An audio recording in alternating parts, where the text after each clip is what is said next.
words to your players there? Can you let us in on what was said at the general tournament? We don't like to give too much away in our dressing room, I suppose. So I just told them I was really happy with their effort tonight. We could have, we weren't brilliant, but we worked really hard, and we were physical in the first half, in particular, with some really good hits. And when our opportunities came, we used our skills and we took them. And I like that attitude, considering the week, the build-up, and a few little changes that we've made, and just the work rate of everyone. I really enjoyed. How's Horny? How serious? Yeah, he's just crook. He'll be right. What I tried to do this week was make a line, because it's always that difficult thing. What do you do? Rest. Go. I wanted to go as best we could tonight, and I just thought what I'll do is, normally when I might put a guy out there who's 80 or 90, I won't do that this week. I'll just take everyone who is 100, considering this where we are out of the season, and let them play and see how we go. That was how I sort of tried to make the decision. So when he was crook this morning, I just there's no bother. John O'Lar's more than capable replacement. And job done. Where do you want to improve on the line-out? Wasn't lovely. Yeah, that was our smoke screen tonight. Showing the other teams how bad we are at the line-out, so that we can get good later on. That's my excuse, at least. That's what I'm telling everyone. No, it was pretty terrible, but we haven't had a day like that for a while, so it's a good reminder. And what we have to improve on is everything, because even the things that we're going well at, because everyone's coming now. It's relatively sudden death, now from now on. So everyone's sharpening their pencils and getting their A game ready, and we can't stay where we are. We need to try to keep improving over the next 10 days in the lead up to the first match of the finals. So we can hopefully be better than the opposition on the night. Confident the line-out can come back to where it was and better. They did. It wasn't just poor play from us. They did well as well. You have to credit a good play. If my guys that were giving grief to the opposition line-out, I'd be doing good. Giving them a pat on the back as well. And I think we tried a few different things tonight in our line-out. We wanted to work a few things and work on a few things in the shape where Willie was there, and I think maybe we just got some of our calling wrong more than anything. So they changed a little bit compared to what we'd seen previously, so fair play to them. You will call me? I don't think so in the end. When Chapman, I know Horse stayed on the whole game in the end. So Michael, Kirby Beale had a very impressive game tonight. Does it just underline how important it is to keep Kirby in Australian rugby? I think that goes without before tonight's match, you know what I mean? I think that's pretty clear to everyone, so I don't think it's really the topic for tonight, but I think it's pretty obvious, yeah. And Michael Hooper, there was a bit of a test to your captaincy there in the first half. The game threatened to sort of boil out of control. Did you feel it was hard to keep a cap on things there in the first half? No, I was relatively happy with our guys. They're a bit of aggression, but we managed to calm things down and, with 14 men on the field, get ourselves out of a pretty tough situation, not being too far up on the scoreboard. So I was happy with the guys in that retrospect, but, keeping trialists was a nice thing for us tonight. Were you worried about it all, about somebody doing something stupid, getting cited maybe, and losing someone for the semis? Not on the field, no. He's had I think it's really hampered him a lot this year, and in fairness to him, he didn't want to get anything done till he's played through it. He's always had a problem with his knees since halfway through the season, and he's kept battling through, and I think that shows the sign of the player. He doesn't want to he didn't want to take any type of option that might prevent him from being part of the team for the rest of the season. So we're happy with that decision, and we'll do our best to get him ready so he can be right for the next game. Everyone's good. Also back home, hopefully Peter Beetham's going to be right for the next game and available. Michael Hodges coming back from his injury, and he's getting close to being available again. Probably a bit too short, but really we're going into next week hopefully with all bar Dave Dennis available. So Paddy Ryan, okay? Yes, Paddy Ryan will be fine. How do you approach the next 3 weeks? Just a day at a time, like always, I think, and that's not cliche, that's the truth. Like this week, we'll try and get a good balance between getting our energy levels up and working hard, and a few mental reminders about the hard work that's going to be required to win over the next two opponents, or the next opponent really, only at this stage. And then we'll start worrying about the game next week, because you don't want to start too early, because you'll peak too early and you won't be right. So we'll work on some skills and some hard work, some contact work, etc., and along with refueling the guys a little bit on their energy and a bit of resetting of their bodies, so they can launch into the next game, no holds bar, let the club go completely on that day. Top spot in a home semi, is it kind of all there for you if you want it? Is that what you're telling your players? No, because the other guys want it as well. All the other teams want it just as much as well. We got to show that we want it more than the other teams when it all comes down to it, That's usually what finals is about. And we're not going to worry about too much. We're just going to keep doing what we're doing, and like I've always said, if you do your best, let the cards fall where they fall. You know what I mean? That's all you can do. If results go as to rankings, and certainly the Highlanders got a big trip to Durban, so tough ask. But Brumbies play the Chiefs. If they win, you'd be playing the Brumbies. What's the sort of thought about?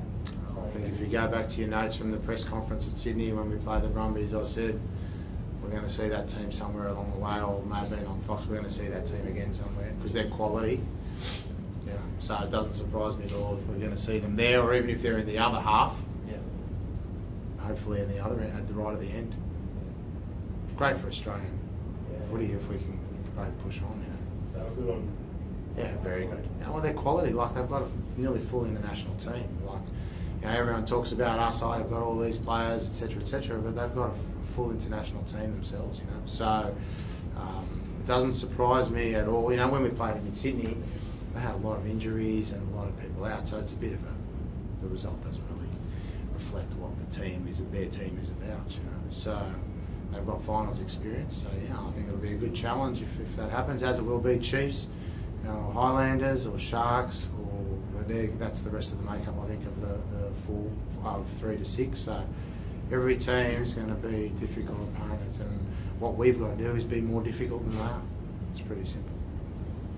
It's uncharted territory for a lot of the guys, and obviously really exciting. How are you going to take on the next couple of weeks?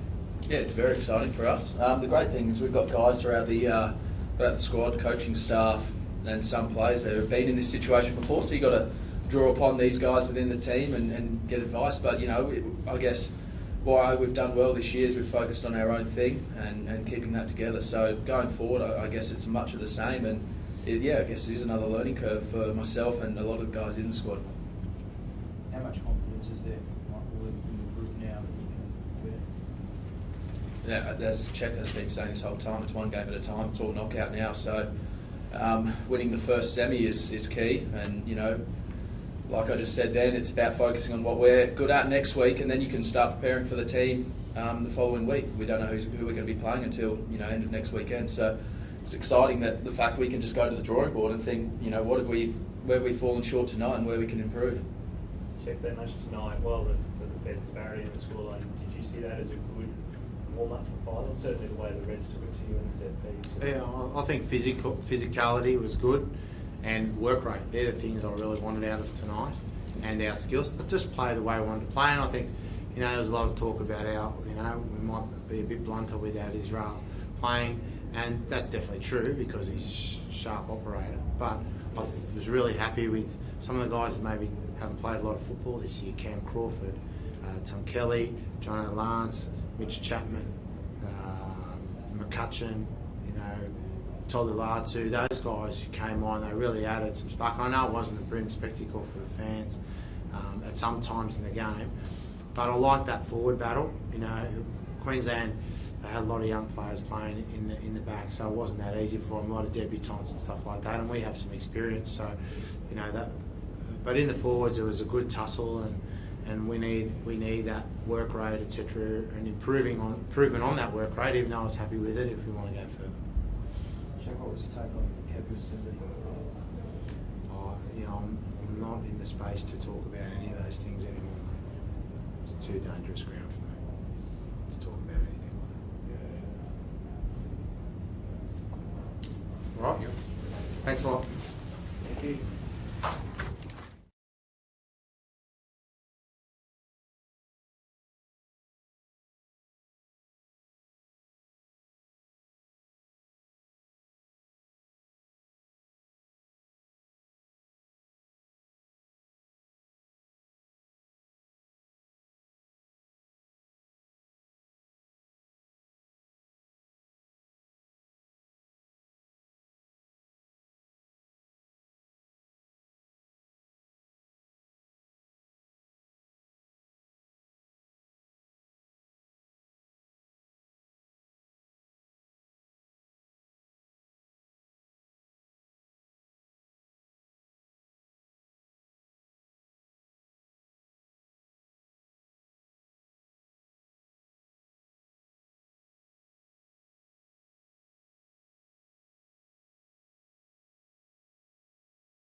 James Hall. Fox okay?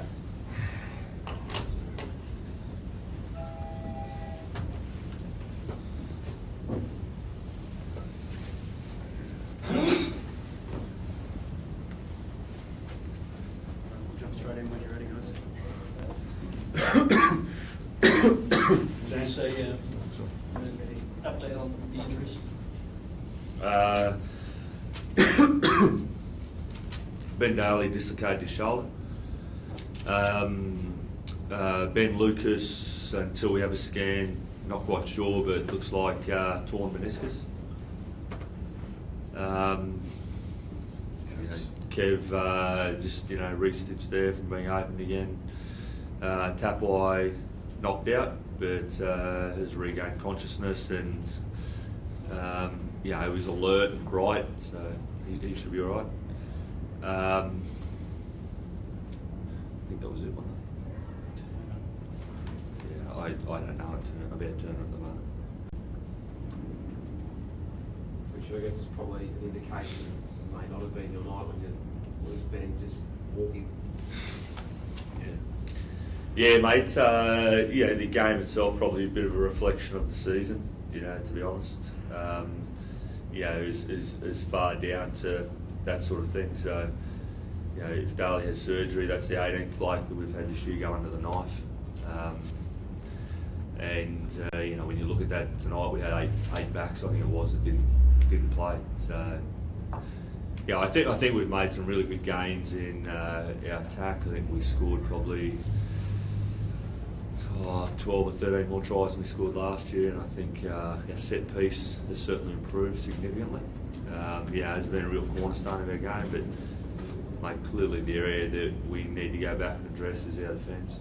It was an absolute strength of ours last year, and I haven't put enough time in it trying to improve our attack, and ultimately that's bit us. What do you put Kevy alluded to it at the death, you lost count of the error count. You guys were struggling to get past first base. Yeah, mate. That I don't know what Kev said, but from my point of view,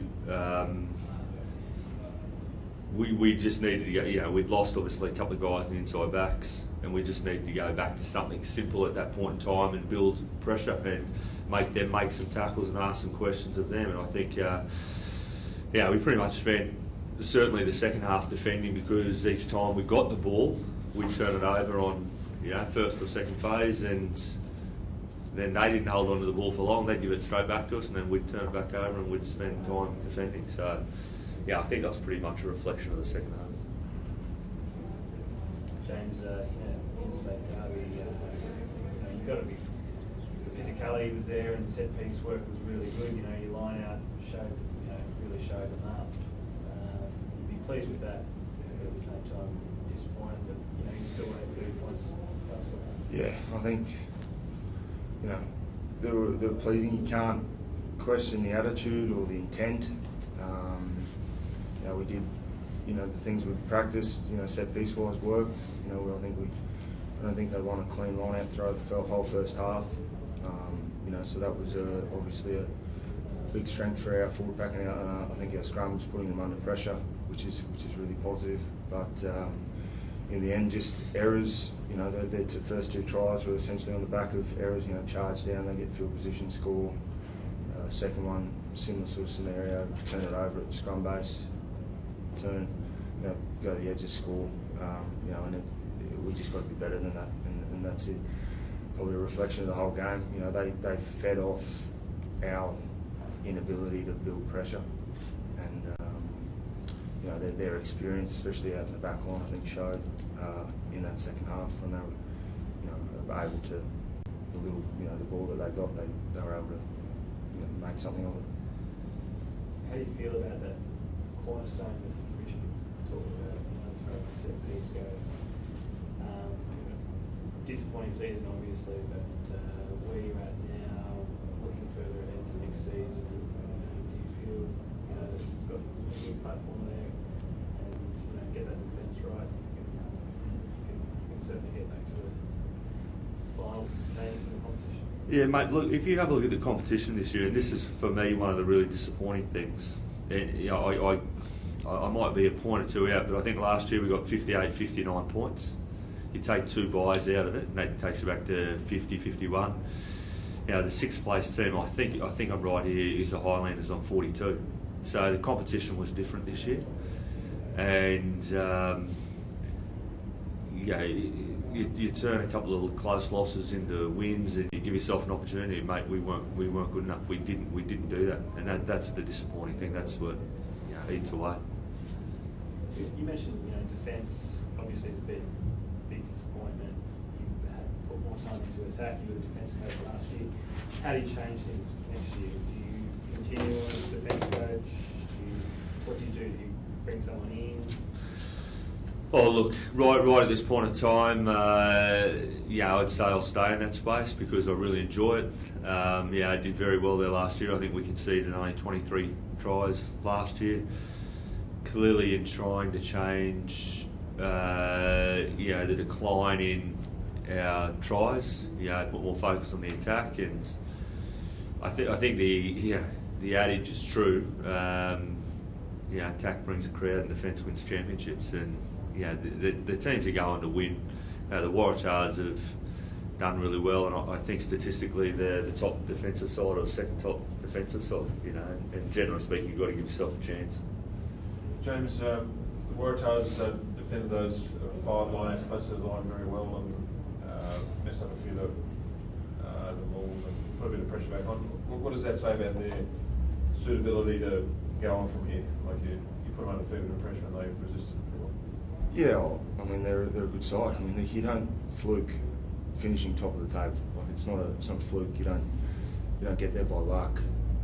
Sure, you need things to go your way, but they're a good football team and they're at number 1 for a reason. So they've got threats across the park. I think I said after the game, one of their big bonuses, they've got pretty much a full list to pick from going to the finals with a week off, and they've got everything in their favour. So they've got home ground if they keep winning. They don't have to travel for the next 3 weeks, whereas teams might have to go Africa, back to New Zealand, back to Australia. It's a huge advantage for them, and the ball's really in their court.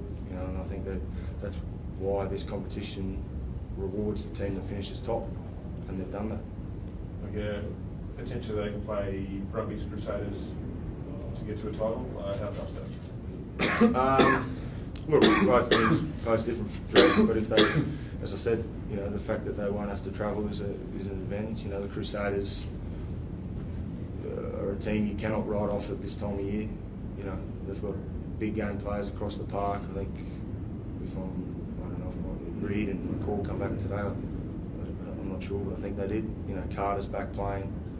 That's 3 pretty handy inclusions to have into any side. So look, I think they'll finish second, so they'll get a week off as well.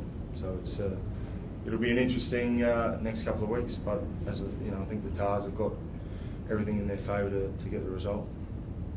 Richard, if you're a fan or a member, you're wondering when there may be some news on signings. Have you got any more information on that timeline you might be able to reveal? No movement at that time. How do you think the Waratahs look as a potential championship win? I agree with everything that Kev said. They have played really consistent footy throughout the year. Had a bit of a hiccup on the road to Africa and a tough one back at the Force, but outside of that they've played really good footy and they've been rewarded with first spot. And I think if you look, I think I'm right that no team has won outside of first or second in the competition's history, so they've given themselves a pretty good chance. Do they continue to play the way they play? The best way for them to go in the finals? I think they're really comfortable with that style of rugby, and I think their defence have created opportunities for them. There's no doubt when you've got the likes of Foley and Beale controlling and pulling the strings that if you want to kick more, they'll understand, based on momentum and pressure, how to do that. But I don't think they'll go a long way from what's been successful for them. Last couple, guys. Anything? Thank you. Thanks, guys.